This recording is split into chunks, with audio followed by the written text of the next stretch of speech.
আউযু বিল্লাহি মিনাশ শাইতানির রাজিম। বিসমিল্লাহির রহমানির রহিম। সুপ্রিয় শিক্ষার্থী বন্ধুরা, কেমন আছো সবাই? আশা করি সবাই ভালো আছো।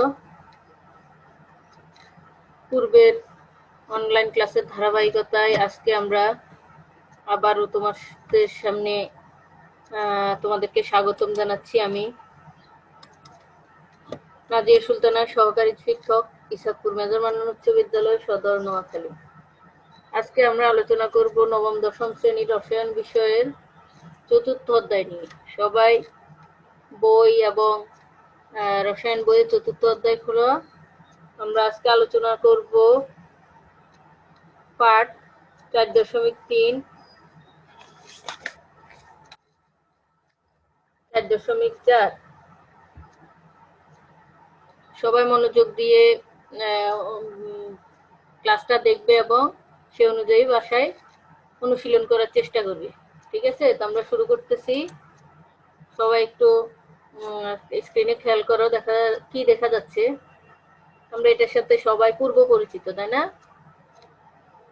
হ্যাঁ, এখানে একটা যে কোনো একটি মৌলের ইলেকট্রন বিন্যাস দেখা যাচ্ছে। তার যেমন মাঝে কি আছে, আমরা মাঝখানে ইলেকট্রন, মাঝখানে পরমাণু মাঝে থাকে কি নিউক্লিয়াস। নিউক্লিয়াসে থাকে কে প্রোটন এবং নিউট্রন, এবং বাইরের শক্তি স্তরে থাকে ইলেকট্রন। তাহলে দেখো, এই যে তীর চিহ্নিত অংশটা, পজিটিভ চিহ্ন দেয় অংশটার নাম কি? নিউক্লিয়াসের ভিতরের এই অংশটার নাম হচ্ছে প্রোটন সংখ্যা। আর যেটা দেখো আরেকটা গোল অরেঞ্জ কালার একটা জিনিস দেখা যাচ্ছে, যেটার মাঝে কোনো পজিটিভ নেগেটিভ চিহ্ন নেই। তাহলে এই তীর চিহ্নিত অংশটির নাম কি? এই তীর চিহ্নিত অংশটির নাম হচ্ছে, আমরা জানি যে নিউক্লিয়াসে থাকে প্রোটন এবং নিউট্রন। তাহলে পজিটিভ চিহ্ন যেটা, সেটা হচ্ছে প্রোটন, আর যেটাতে কোনো পজিটিভ নেগেটিভ কোনো চিহ্ন নেই, সেটা হচ্ছে নিউট্রন। তাহলে এই প্রোটন এবং নিউট্রন সংখ্যার সমষ্টিকে কি বলে? তোমরা সবাই জানো, এই প্রোটন এবং নিউট্রন সংখ্যার সমষ্টিকে বলে ভর সংখ্যা। কি বলে? ভর সংখ্যা। একটা পরমাণুর ভর সংখ্যা নির্ণয় করতে হলে কি করতে হয়? প্রোটন সংখ্যা এবং নিউট্রন সংখ্যা যোগ করে যা পাওয়া যায় সেটাই হচ্ছে পরমাণুর ভর সংখ্যা। আমরা এখন পাশে কি দেখতে পাচ্ছি? একটা পিরিয়ডিক টেবিল দেখতে পাচ্ছি, তাই না? বা পর্যায় সারণী দেখতে পাচ্ছি। তাহলে আমাদের এখন প্রশ্ন হচ্ছে, ভর সংখ্যা এবং পারমাণবিক সংখ্যার সাথে পর্যায় সারণীর সম্পর্কটা কি? যে আমরা এই বলছি যে প্রোটন এবং নিউট্রন সংখ্যার সমষ্টিকে বলে ভর সংখ্যা, আর এই প্রোটন সংখ্যাটাকে আবার বলে পারমাণবিক সংখ্যা। এই প্রোটন সংখ্যা বা পারমাণবিক সংখ্যা এবং ভর সংখ্যার সাথে পর্যায় সারণীর কি সম্পর্ক রয়েছে, আমরা এটা একটু দেখি। তাহলে আজকে আমাদের আলোচ্য বিষয় হচ্ছে পর্যায় সারণীর মূল ভিত্তি। যে পর্যায় সারণীটা করা হয়েছে সেটা কিসের ভিত্তিতে করা হয়েছে? আমরা যে এই ক্লাসে স্কুলে আমরা শ্রেণীবিন্যাস করি, আমরা আমাদের 6 to 10, 6, 7, 8, 9, 10 এভাবে 5টা শ্রেণী আছে। দেখো, আবার 6, 7, আবার এখানে ক শাখা আছে, খ শাখা আছে। আমরা যখন খেলাধুলা করি সেখানে আমরা ছোট বড় ভিত্তিতে শ্রেণীবিন্যাস করি, তাই না? সেরকম এই যে পর্যায় সারণী করা হয়েছে, সেখানে বিভিন্ন পর্যায়ে সারিতে বিভিন্ন মৌলকে স্থান দেওয়া হয়েছে। সেটা মূলত কিসের ভিত্তিতে তৈরি করা হয়েছে আমরা সেটা একটু এখন দেখব।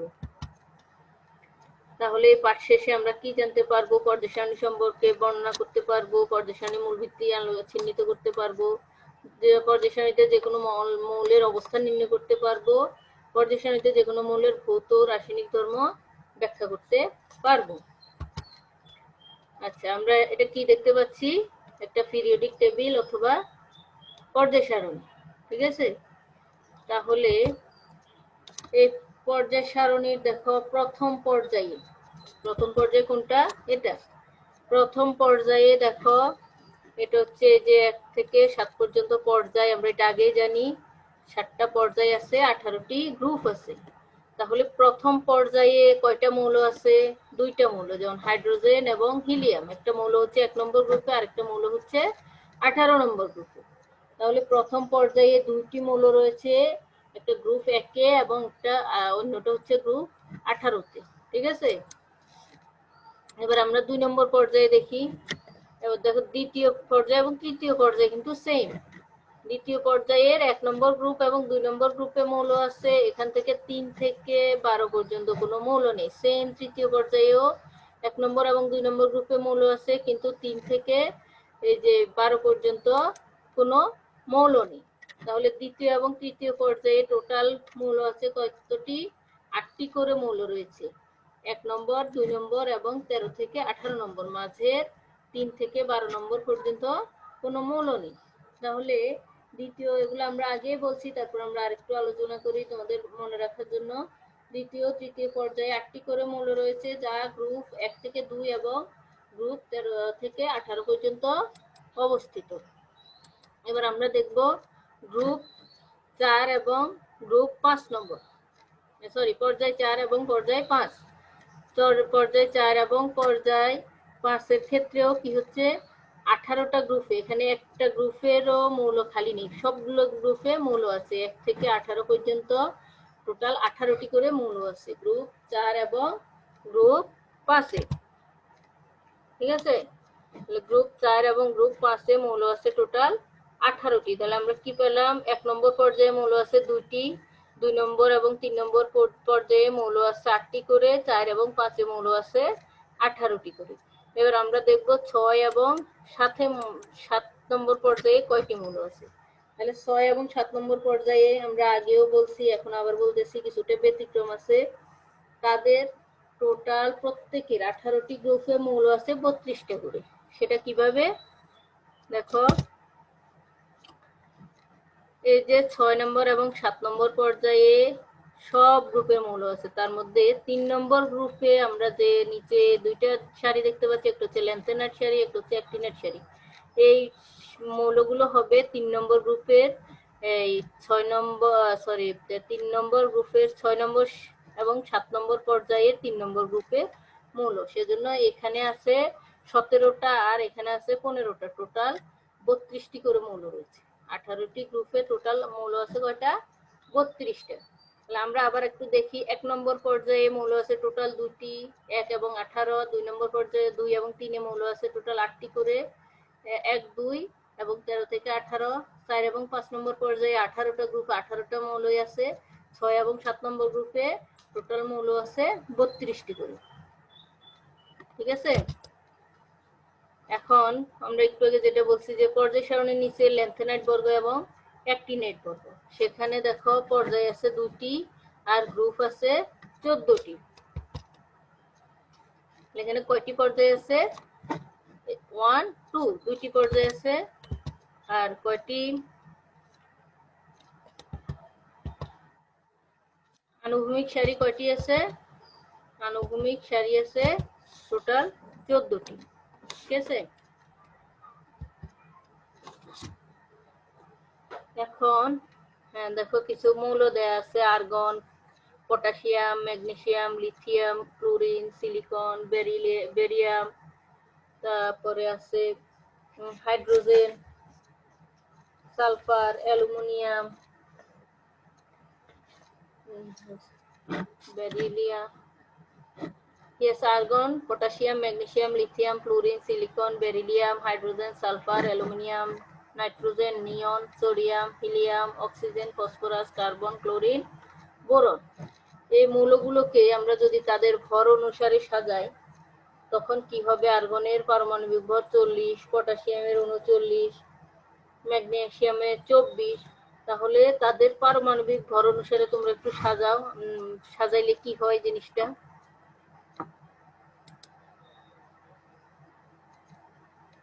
তোমরা যদি সাজিয়ে থাকো তাহলে একটু ফলাফলটা মিলিয়ে নাও।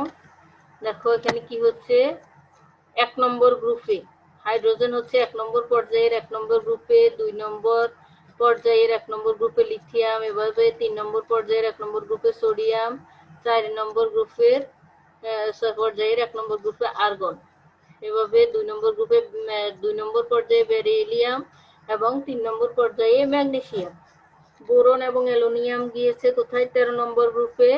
বোরন হচ্ছে 2 নম্বর পর্যায়ে, অ্যালুমিনিয়াম 3 নম্বর পর্যায়ে। এভাবে কার্বন, সিলিকন 14 নম্বর গ্রুপে, নাইট্রোজেন, ফসফরাস 15 নম্বর গ্রুপে, অক্সিজেন, সালফার 16, ক্লোরিন 17, হিলিয়াম, নিয়ন পটাশিয়াম গিয়েছে 18 নম্বর গ্রুপে। এখন এই যে আমরা সাজিয়েছি, এখানে কি কোনো ব্যতিক্রম লক্ষ্য করা যায়? পর্যায় সারণীর সাথে বর্তমান যে পর্যায় সারণী, তার সাথে কি এটা কোনো মিল আছে বা এখানে কি কোনো সমস্যা আছে? তোমরা একটু বইয়ে পর্যায় সারণী খুলে একটু দেখে নাও। যে আধুনিক পর্যায় সারণিক উদ্দেশ্য ব্যাহত হয় এমন কোনো জটিলতা কি সৃষ্টি হয়েছে? তোমরা কি দেখতে পাচ্ছ পর্যায় সারণীর সাথে আধুনিক পর্যায় সারণীর সাথে এখানে কোনো অমিল আছে? আচ্ছা, আমরা অবশ্যই অমিল দেখতে পাচ্ছি। কেন এই অমিল? আমরা তাদেরকে মৌলসমূহকে, একই মৌলকে আমরা আবার তাদের পারমাণবিক সংখ্যা অনুসারে সাজাবো। আমরা এতক্ষণ সাজাইছি পারমাণবিক ভর অনুসারে, এখন সাজাবো আমরা কি পারমাণবিক সংখ্যা অনুসারে। হয়তো দেখো আর্গন হচ্ছে, আর্গনের পারমাণবিক সংখ্যা 18, পটাশিয়াম 19, ম্যাগনেসিয়াম 12। এভাবে যদি তোমরা সাজাও, তোমরা একটু ফলাফলটা মিলিয়ে নাও আমাদের সাথে, আমার সাথে দেখো। তাহলে এখন হাইড্রোজেন আগের জায়গায় আছে, লিথিয়াম আছে, সোডিয়াম আছে। পটাশিয়ামটা আগে ছিল কোথায়? 18 নম্বর গ্রুপে। পারমাণবিক ভর অনুসারে যখন সাজিয়েছি আমাদের পটাশিয়াম ছিল 18 নম্বর গ্রুপে, কিন্তু এখন বর্তমানে পারমাণবিক সংখ্যা অনুসারে সাজানোর ফলে আমাদের পটাশিয়াম আসছে কোথায়? 1 নম্বর গ্রুপে, 4 নম্বর পর্যায়ে। আর আর্গনটা ছিল আমাদের আগে চতুর্থ পর্যায়ের 1 নম্বর গ্রুপে, এখন সে চলে গেছে কোথায়? 18 নম্বর গ্রুপে। ঠিক আছে?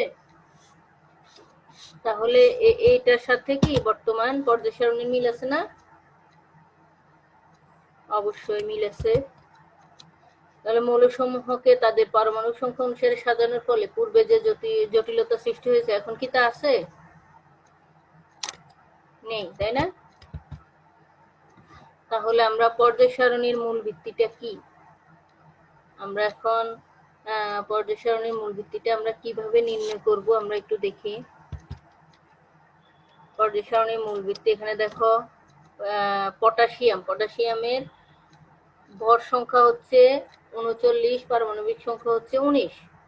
পারমাণবিক ভর 39, পারমাণবিক সংখ্যা হচ্ছে 19।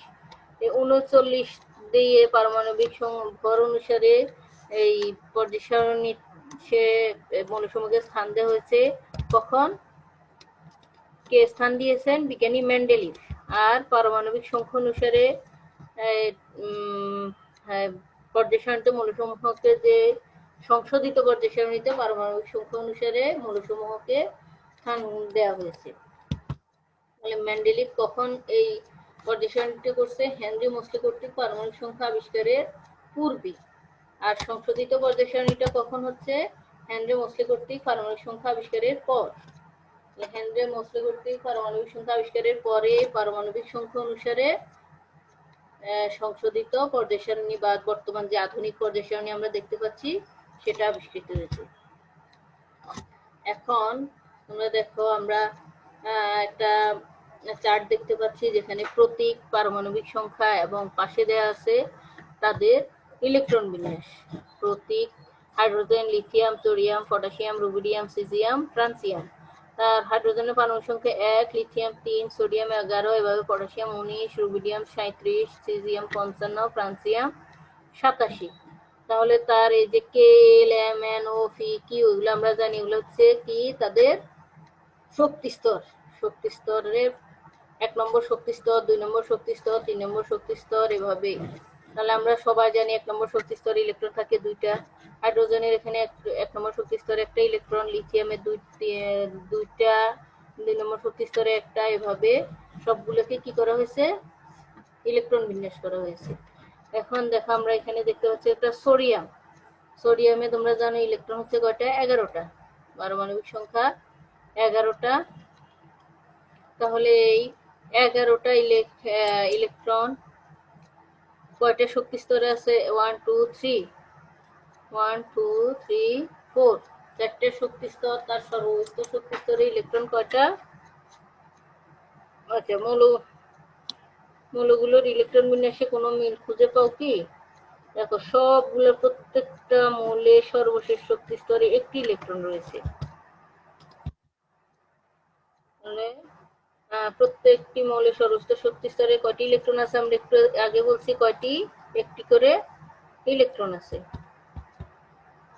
পর্যায় সারণীতে এদের এক গ্রুপ কি একই হবে না ভিন্ন ভিন্ন হবে আমরা একটু দেখি। সবকটি মৌল কি সমান শক্তি স্তর দখল করেছে? অবশ্যই না। দেখো এখানে আমরা যদি সোডিয়াম এবং পটাশিয়াম নিয়ে আলোচনা করি, সোডিয়ামের শক্তি স্তর হচ্ছে 4টা, সোডিয়াম 1 2 3 তিনটা, প্রথম শক্তি স্তরে 2টা, দ্বিতীয় শক্তি স্তরে হচ্ছে 8টা, 8 দিয়ে 10, আর শেষ শক্তি স্তরে 1টা। আর পটাশিয়ামের ক্ষেত্রে শক্তি স্তর কয়টা? 1 2 3 4টে শক্তি স্তর, প্রথম শক্তি স্তরে 2টা, দ্বিতীয় শক্তি স্তরে 8টা, তৃতীয় শক্তি স্তরেও 8টা, টোটাল হচ্ছে কয়টা? 18টা, আর শেষ শক্তি স্তরে 1টা। তাহলে এর শক্তি স্তর হচ্ছে 3টে, এর শক্তি স্তর হচ্ছে 4টা। ইলেকট্রন বিন্যাসে সোডিয়াম কতটি কক্ষপথ দখল করেছে? 3টি কক্ষপথ। তাহলে পর্যায় সারণীতে মৌলটি অবস্থান কত নম্বর পর্যায়ে পড়বে? তাহলে কোন তোমরা একটু বইয়ে দেখো 66 পেজ, সেখানে কোন মৌলের ইলেকট্রন বিন্যাসের সবচেয়ে বাইরের প্রধান শক্তি স্তরের নম্বরই ওই মৌলের পর্যায় নম্বর। তাহলে এক্ষেত্রে দেখো আমাদের সোডিয়ামের সর্বশেষ শক্তি স্তরের পর্যায় নম্বর হচ্ছে 1 2 3, সেহেতু সোডিয়াম কত নম্বর পর্যায়ে? 3 নম্বর পর্যায়ে। ঠিক আছে। একই সাথে দেখো পটাশিয়ামের ক্ষেত্রে ইলেকট্রন বিন্যাস কতটি কক্ষপথ দখল করেছে? আমরা একটু আগে বলছি 4টি, সর্বশেষ কক্ষপথে ইলেকট্রন আছে 1টি। তাহলে পর্যায় সারণীতে মৌলটির অবস্থান কত নম্বর পর্যায়ে? যেহেতু তার সর্বশেষ শক্তি স্তর হচ্ছে 4 নম্বর, তাহলে তার অবস্থান হচ্ছে কত নম্বর পর্যায়ে? 4 নম্বর পর্যায়ে। ঠিক আছে। এবার আমরা ইলেকট্রন বিন্যাস অনুযায়ী আমরা যদি পর্যায় নম্বর বের করি তাহলে খুবই সহজ, তাদের সর্বশেষ শক্তি স্তরের সংখ্যা অনুযায়ী তাদের পর্যায় সংখ্যা বের করা যায়। এখন আমরা দেখব তাদের গ্রুপ নম্বর বের করব কিভাবে, তারা কোন গ্রুপে পড়বে, তাদের অবস্থান কোন গ্রুপে সেটা আমরা একটু দেখি। তাহলে নিচের মৌলগুলোর ইলেকট্রন বিন্যাস লক্ষ্য করো। কি আছে? Boron, boron, aluminium, gallium. বোরনের পারমাণবিক সংখ্যা 5, অ্যালুমিনিয়ামের 13, গ্যালিয়াম 31। ইলেকট্রন বিন্যাসে দেখো বোরনের 5টা ইলেকট্রন গেছে 1 নম্বর শক্তি স্তরে 2টা, 2 নম্বর শক্তি স্তরে হচ্ছে 3টা, এস এবং পি। অ্যালুমিনিয়ামের ক্ষেত্রে 1 নম্বর শক্তি স্তরে 2টা, 2 নম্বর শক্তি স্তরে 2s 2p 8টা, 3 নম্বর শক্তি স্তরে 3s 2 3p1 মানে কি 3টা। গ্যালিয়ামের ক্ষেত্রে 1 নম্বরে 2টা, 2 নম্বর শক্তি স্তরে 8টা, 3 নম্বর শক্তি স্তরে হচ্ছে 8 10 18টা, 4 নম্বর শক্তি স্তরে 3টা। তাহলে তাদের প্রত্যেকের শেষ শক্তি স্তরে ইলেকট্রন আছে 3টা করে। তাহলে সর্বশেষ কক্ষপথে কয়টি ইলেকট্রন আছে বা শক্তি স্তরে কয়টি ইলেকট্রন আছে? সর্বশক্তি স্তরে প্রত্যেকের দেখো 3টি করে ইলেকট্রন আছে। তাহলে পর্যায় সারণীর কোন গ্রুপে মৌলগুলো অবস্থিত?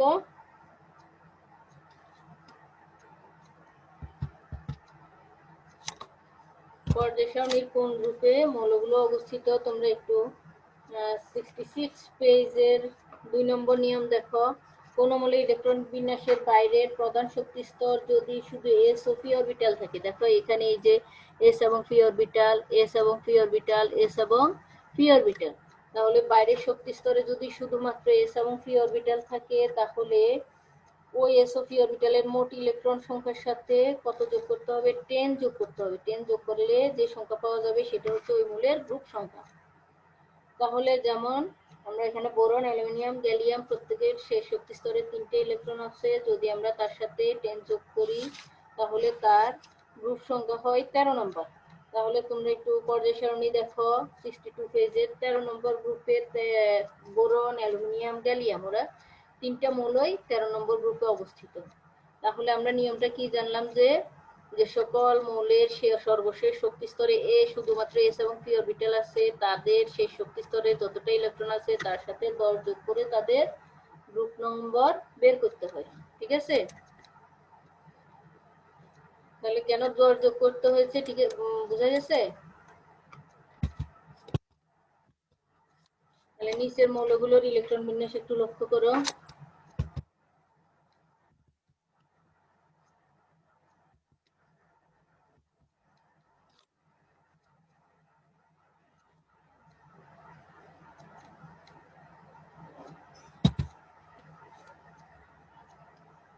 আচ্ছা, এখানে গ্রুপ পর্যায় 2 ও পর্যায় 3 এর ক্ষেত্রে গ্রুপ 3 থেকে 12 পর্যন্ত কোনো মৌল উপস্থিত নেই, তাই না? গ্রুপ পর্যায় 2 ও পর্যায় 3 এর ক্ষেত্রে সেখানে 3 থেকে 12 পর্যন্ত কোনো মৌল নেই। তাহলে দ্বিতীয় তৃতীয় পর্যায়ের কোনো মৌলের ক্ষেত্রে যদি সর্বস্থ শক্তি স্তরে 2টির বেশি ইলেকট্রন থাকে, সেক্ষেত্রে সর্বস্থ শক্তি স্তরে উপস্থিত ইলেকট্রন সংখ্যার সাথে কি করব, যোগ করে গ্রুপ সংখ্যা নির্ণয় করা সম্ভব।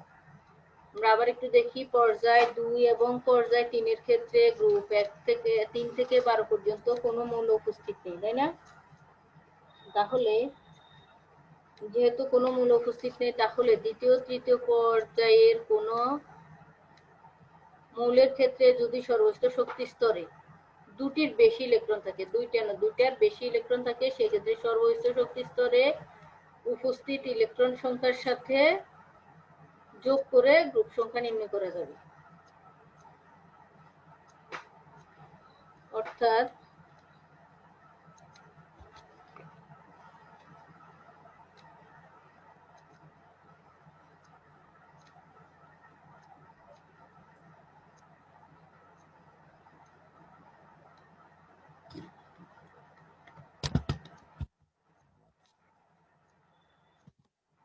আমরা আবার একটু দেখি কি বলছে, পর্যায় 2 ও পর্যায় 3 এর ক্ষেত্রে গ্রুপ 3 থেকে 12 পর্যন্ত কোনো মৌল উপস্থিত নেই। তাহলে দ্বিতীয় তৃতীয় পর্যায়ের কোনো মৌলের ক্ষেত্রে যদি সর্বশেষ শক্তি স্তরে 2টির বেশি ইলেকট্রন থাকে, সেক্ষেত্রে সর্বশেষ শক্তি স্তরে উপস্থিত ইলেকট্রন সংখ্যার সাথে গ্রুপ যে শক্তি স্তরের সংখ্যা যোগ করে কি নির্ণয় করতে হবে, গ্রুপ সংখ্যা নির্ণয় করা যাবে। আমরা আরেকটু দেখি,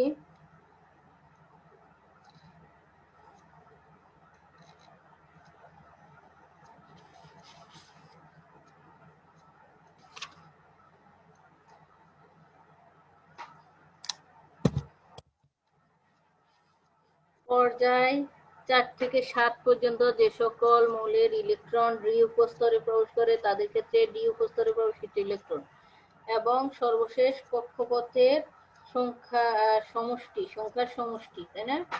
সর্বশেষ কক্ষপথের সংখ্যার সমষ্টি তার গ্রুপ নির্দেশ করে। অর্থাৎ 4 এবং 7 নম্বর পর্যায়ে যে সকল মৌল রয়েছে তাদের যে ডি উপস্তরে যে সকল ইলেকট্রন প্রবেশ করবে, সেই ইলেকট্রন এবং সর্বশেষ কক্ষপথের সংখ্যা সমষ্টি, সর্বশেষ কক্ষপথের ইলেকট্রন সংখ্যার সমষ্টি তার গ্রুপ নির্দেশ করে। যেমন দেখো, আয়রনের ইলেকট্রন বিন্যাসে ডি অরবিটালে 6টি ইলেকট্রন আছে এবং এস অরবিটালে আছে 2টি ইলেকট্রন। আয়রনের গ্রুপ নম্বর হবে 8। আয়রনের গ্রুপ নম্বর কত?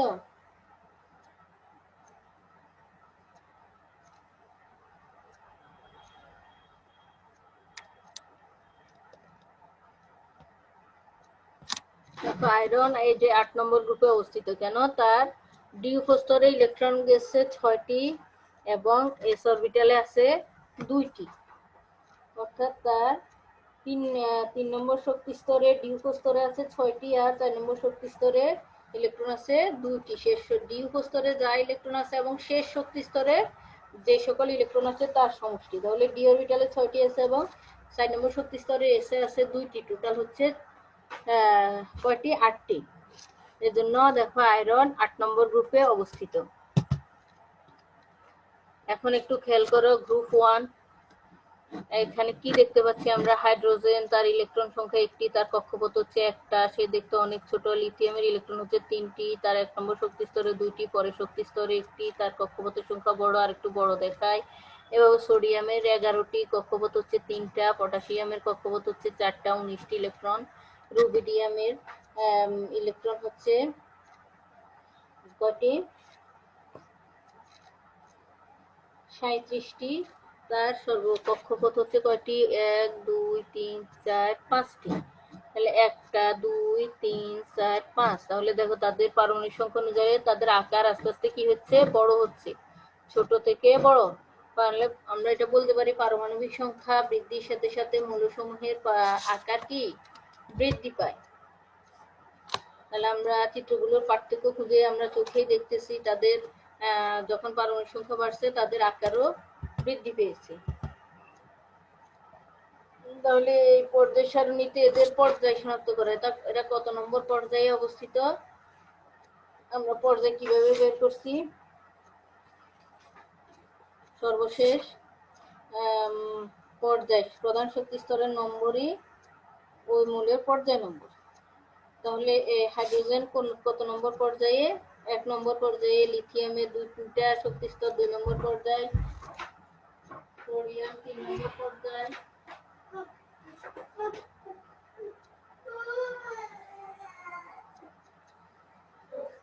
Potassium, rubidium.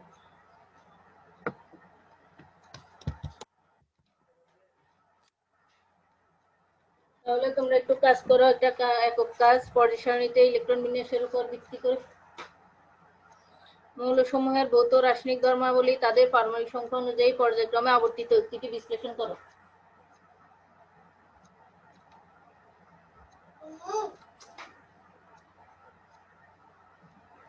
সবাই প্রশ্নটা লিখি নাও, বাসায় বসে কাজটা করবে।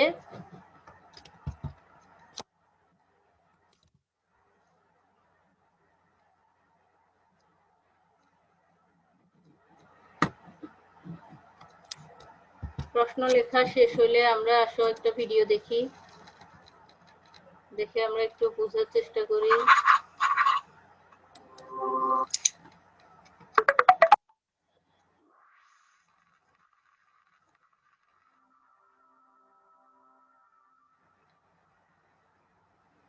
As you move from the light elements to the heavy elements, you keep periodically coming across the same properties, which is why it's called the periodic table. The recurring properties are organized so that you can easily see similarities between elements. The periodic table is arranged in periods and groups, going from the light elements at the top to the heavy elements at the bottom. The rows going across from left to right are periods. Elements in the same period all share something in common. They have the same number of energy shells. Each new period row represents a new shell. Elements in the first period have one shell, and as we go down, the shells increase. Hydrogen is in the first period. It has one shell. Potassium is in the fourth period and has 4 energy shells, as do all the other elements in this period. The columns going down from top to bottom are the groups. Elements in the same group also have something in common. Elements in the same group have the same number of electrons in their outermost shell. The electrons in the outer shell are called the valence electrons.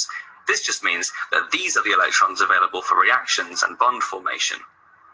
The number of electrons in the outer shell governs elements' reactivity, which is why elements in the same group have similar properties. The group number can tell you how many electrons are in this shell. For example, let's look at group 7, fluorine, chlorine, iodine, bromine, and acetine. They all have 7 electrons in their outermost shell, and all exhibit similar chemical characteristics. The properties show a gradual change going down the group as we go from period to period. So if we look at group 7 again, we can see that they are each in a different period in the periodic table, telling us that each element in this group has its outer electrons on a different shell. So chlorine is in group 7, period 3. Therefore, it has 3 energy levels with 7 electrons in its outermost shell.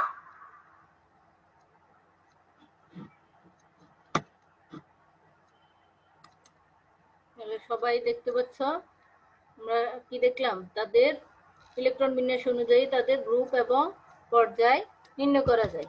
ঠিক আছে, এখন বাসায় বসে একটু কাজ করবা।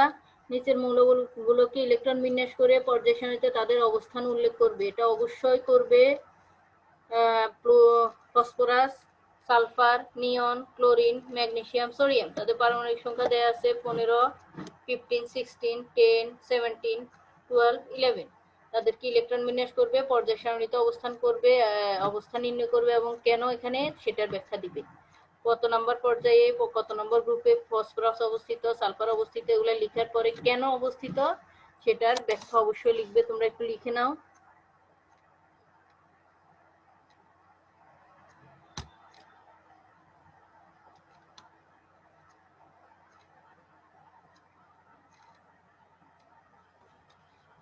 আশা করি তোমাদের লিখা হয়েছে। আমরা পরবর্তী কাজে যাচ্ছি। এখন তোমাদেরকে একটু কয়েকটা প্রশ্ন করব। পর্যায় সারণীর মূল ভিত্তি কি? আমরা এতক্ষণ যে পড়লাম, আসলে পর্যায় সারণীটা মূলত কিসের উপর ভিত্তি করে তৈরি করা হয়েছে? পর্যায় সারণীর মূল ভিত্তি হচ্ছে আমাদের পারমাণবিক সংখ্যা, এবং পর্যায় সারণীর মূল ভিত্তি যেটা সেটা হচ্ছে ইলেকট্রন বিন্যাস, তাই না? পর্যায় বিভিন্ন মৌলের পারমাণবিক সংখ্যা বা ইলেকট্রন বিন্যাস করে তাদেরকে পর্যায় সারণীতে স্থান দেওয়া হয়েছে। পর্যায় সারণীর মূল ভিত্তি কি? ক্রিপ্টন 36 এর গ্রুপ ও পর্যায় শনাক্ত করো। তোমরা এটা বাসায় করবে। ক্রিপ্টন 36 এর গ্রুপ ও পর্যায়। ক্রিপ্টন কোন পর্যায়ে অবস্থিত, কোন গ্রুপে অবস্থিত? ক্রিপ্টনটা হচ্ছে কত নম্বর পর্যায়ে? 4 নম্বর পর্যায়ের 18 নম্বর গ্রুপে অবস্থিত। 4 নম্বর পর্যায়ের 18 নম্বর গ্রুপে অবস্থিত। যেহেতু এটি একটা নিষ্ক্রিয় গ্যাস, তোমরা জানো সকল নিষ্ক্রিয় গ্যাসকে স্থান দেওয়া হয়েছে কোথায়? 18 নম্বর গ্রুপে। 3 নম্বর প্রশ্ন, স্ট্রনশিয়াম 38 এর গ্রুপ ও পর্যায় শনাক্ত করো। স্ট্রনশিয়াম 38 তার গ্রুপ ও পর্যায় শনাক্ত করবা। স্ট্রনশিয়াম হচ্ছে 5 নম্বর পর্যায়ে 2 নম্বর গ্রুপে অবস্থিত মৌল। কেন, কিভাবে হচ্ছে এটা তোমরা বাসায় চেষ্টা করবে।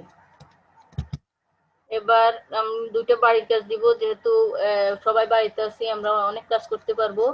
বাড়ির কাজ হচ্ছে আধুনিক পর্যায় সারণীর পর্যায় 1 এবং পর্যায় 2 এর মৌলগুলোর পারমাণবিক সংখ্যা ও ভর সংখ্যা শিখবে। বাসায় বসে পর্যায় 1 এবং পর্যায় 2 এ মৌল কিন্তু বেশি না, পর্যায়ে 1 মৌল আছে মাত্র 2টা, 2 এ মৌল আছে 8টা। এই 10টা মৌলের পারমাণবিক সংখ্যা ও ভর সংখ্যা শিখবে বাসায় বসে। আর আরেকটা বাড়ির কাজ, একটা সৃজনশীল প্রশ্ন, এটা বাসায় বসে অবশ্যই অনুশীলন করবে। যেটা হচ্ছে নিচে 3টা মৌল দেওয়া আছে, পটাশিয়াম, অ্যালুমিনিয়াম, আয়রন। আমার প্রথম প্রশ্ন হচ্ছে মেন্ডেলিফের পর্যায় সূত্রটি কি? এটা আমরা আগেও পড়ছি, আর একটু দেখলে তোমরা পারবে। গ্রুপ 17 এর মৌলসমূহকে হ্যালোজেন বলা হয় কেন? তারপরে হচ্ছে পর্যায় নম্বর বের করার নিয়ম, উদ্দীপকের মৌলগুলোর আলোকে ব্যাখ্যা করবে, এবং গ্রুপ নম্বর বের করার নিয়ম উদ্দীপকের মৌলগুলোর আলোকে ব্যাখ্যা করবে। তোমরা একটু বাড়ি কাজটা লিখে নাও।